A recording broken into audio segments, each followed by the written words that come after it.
Good morning student. जय स्वामीनारायण। पुष्प 22 गोस्वामी तुलसीदास जी के बारे में आज हम पढ़ेंगे। संस्कारी भारत पत्रिका में अनेक महापुरुषों की जीवनी बताई गई है, जिसमें गोस्वामी तुलसीदास जी हिंदी साहित्य के भक्तिकालीन कवि रहे हैं।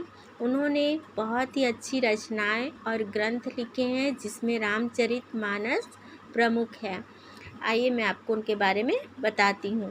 भारत में उस समय मुस्लिम शासक हिंदू धर्म की खाई खोद रहे थे। हिंदू मंदिर, शास्त्र और नारियों को नष्ट और भ्रष्ट कर रहे थे। विद्वान बादशाहों की खुशामद करने में लगे थे। जो विद्वान थे वो राजाओं महाराजाओं की खुशामदी करने लगे थे। हिंदू राजा सिर्फ कहने के राजा थे, उनको हिंदू प्रजा की कुछ कदर नहीं थी। ऐसे समय में तुलसीदास जी की रचना रामचरितमानस ने हिंदू समाज में नई जोत जगाई मतलब नई जागृति जगाई, नई चेतना जगाई। उत्तर प्रदेश के बांद्रा जिले के राजापुर गांव में यह महापुरुष का जन्म हुआ था। किनका जन्म हुआ था? गोस्वामी तुलसीदास जी का। संवत 1554 में उनके पिता आत्माराम दुबे और माता तुलसी ने इस बालक के जन्म से 32 दांत देखे, इसलिए अपशकुन मानकर उनका त्याग किया मतलब उनको छोड़ दिया था। घर की दासी ने ही उनका लालन पालन किया। इस बुद्धिमान बालक ने नरहयानंद जी से वैष्णवी दीक्षा ली। उन्होंने एक मंत्र दिया, राम। नरहयानंद जी के पास वेदांत का अभ्यास किया। विश्व संवत 1583 में एक ब्राह्मण कन्या रत्नावली से उनका विवाह हुआ था, गोस्वामी तुलसीदास जी का। फिर तो राम के बदले रत्नावली की रट लग गई। रत्नावली के बिना एक पल भी नहीं रहते थे। एक बार उनकी पत्नी मायके गई। पत्नी को मिलने की तड़प जगी, इसलिए घनघोर बरसती बारिश में ही आधी रात को पत्नी से मिलने गए। रास्ते में नदी थी। बारिश के कारण नदी दोनों किनारे ओर बह रही थी। कोई नाविक भी नहीं दिख रहा था। आगे से एक शव तैरता हुआ दिखाई दिया। उसे ही नाव समझकर उसमें बैठकर पार की। ससुर के घर खिड़की से नट के सांप को रस्सी समझकर पकड़कर ऊपर चढ़े और अपनी पत्नी को मिले। घनघोर बारिश की घोर अंधेरी रात में अपने पति को देखकर पत्नी बोली, अभी नदी में बाढ़ आई है तो आप कैसे आए? तो वो बोले, तेरे से मिलने के लिए तो 7 समुद्र तैर के आ जाऊँ, ये नदी क्या बात करनी। जितना मोह मुझ में है उतना भगवान में होता तो बैकुंठ वास होता। पत्नी के ऐसे शब्द तुलसीदास को चुभ गए। उनकी आत्मा जग गई।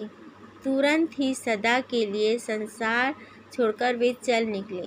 14 साल तक जगन्नाथ, बद्रीनाथ, रामेश्वर आदि तीर्थ घूमते रहे। उसके बाद उन्होंने गंगा किनारे निवास किया।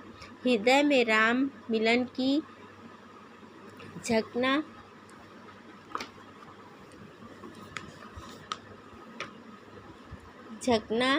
प्रबल होती जा रही थी। वे हर रोज रामायण की कथा करते थे।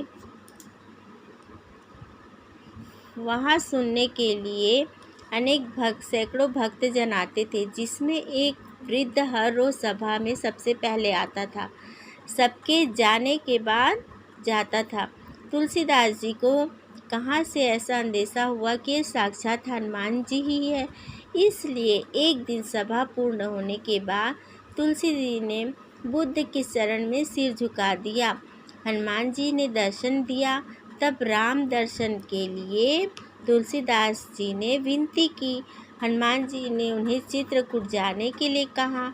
वहाँ सुंदर राजकुमार के भेष में घोड़े पर बैठ के राम लक्ष्मण निकले, परंतु तुलसीदास पहचान न सके।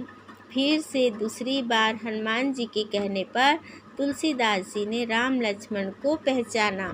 उनका भाव देखकर प्रभु ने चंदन लेके उनके ललाट पर तिलक किया। इस प्रसंग की पंक्तियाँ बहुत ही प्रचलित है। चित्रकूट के घाट पर भई संतन की भीत, तुलसीदास चंदन घी से तिलक करे रघुबीर।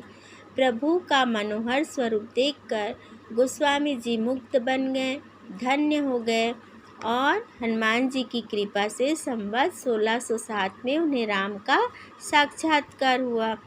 उसके बाद लिखने की उन्होंने शुरुआत की, रामचरितमानस लिखने की शुरुआत की। लोक भोग्य प्राकृतिक भाषा में लिखे गए इस ग्रंथ में भारत भर के हिंदू समाज में भक्ति का आंदोलन जाग उठा। झोपड़ी से राजमहल तक रामचरितमानस का पठन होने लगा। हिंदू समाज में नई जागृति आई। भारत की आम जनता इस मानस में ही धर्म का तत्व को जागने लगी। तुलसीदास जी स्वभाव से बहुत दयालु थे। एक स्त्री के पति की मृत्यु हो गई। महात्मा जी को दया आ गई, भगवान को याद करके आशीर्वाद दिया। उस समय उसका पति उठकर बैठ गया। इस बात की खबर अकबर को हुई, इसलिए उन्होंने संत को कहा कि मुझे भी ये चमत्कार बताओ। अकबर को पता नहीं था कि चमत्कार बताने की चीज़ नहीं है। वह संत के हृदय में जब करुणा प्रकट होती है तभी चमत्कार का निर्माण अपने आप हो जाता है। बादशाह अकबर ने चमत्कार के लिए आग्रह किया तो गोस्वामी जी ने कहा, राम नाम से बड़ा कोई चमत्कार नहीं है। यह सुनकर बादशाह ने उनको जेल में बंद किया। वहाँ राम स्मरण के साथ महात्मा जी ने हनुमान जी को याद किया तो कहाँ से विराट वानर सेना राजमहल पर उतर आई। वानर सेना महल के कोट कांगरे तोड़ने लगे। चारों ओर विनाश करते देख इसे बादशाह घबरा गए। हाथ जोड़ के गोस्वामी जी के चरणों में झुककर क्षमा मांगी और उन्हें जेल से मुक्त किया। उसके तुरंत बाद वानर सेना शांत हो गई। सन 1649 में गोस्वामी जी एक बार वृंदावन गए थे। वहाँ वशीभूत होकर कृष्ण जी के नयन रम्य मूर्ति का दर्शन करते उनकी निष्ठा पुकारने लगी।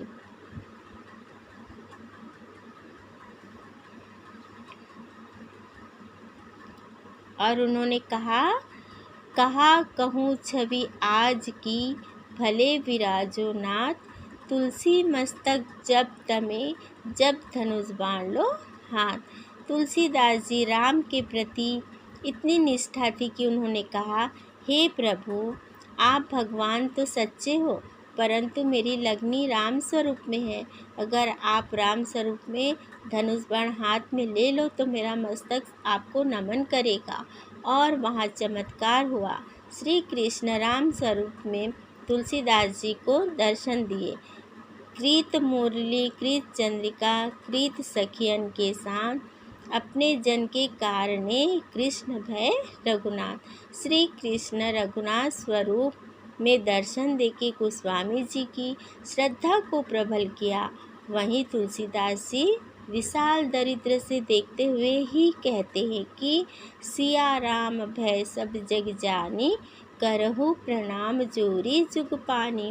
गोस्वामी अनेक ग्रंथ लिखे हैं जिसमें जानकी मंगल, पार्वती मंगल, विनय पत्रिका, दोहावली, गीतावली, राम सभा आदि बहुत प्रचलित ग्रंथ हैं। उनके ग्रंथ ब्रज भाषा और अवधी भाषा में लिखे गए हैं। काशी में राय टोहरमल रहते थे। वे तुलसीदास जी के प्रति बहुत श्रद्धा रखते थे। उन्होंने अस्सी घाट के पास गोस्वामी जी के लिए एक जगह बनाई है। 126 साल की आयु में संवत 1680 सन 1624 में उन्होंने यहीं पर अपनी जीवन लीला संकेली थी। गोस्वामी जी की मानस ग्रंथ सूर्य चंद्र तपेगा तब तक हिंदू समाज को प्रेरणा, समर्पण और भक्ति के पाठ सिखाते रहेंगे। धन्यवाद।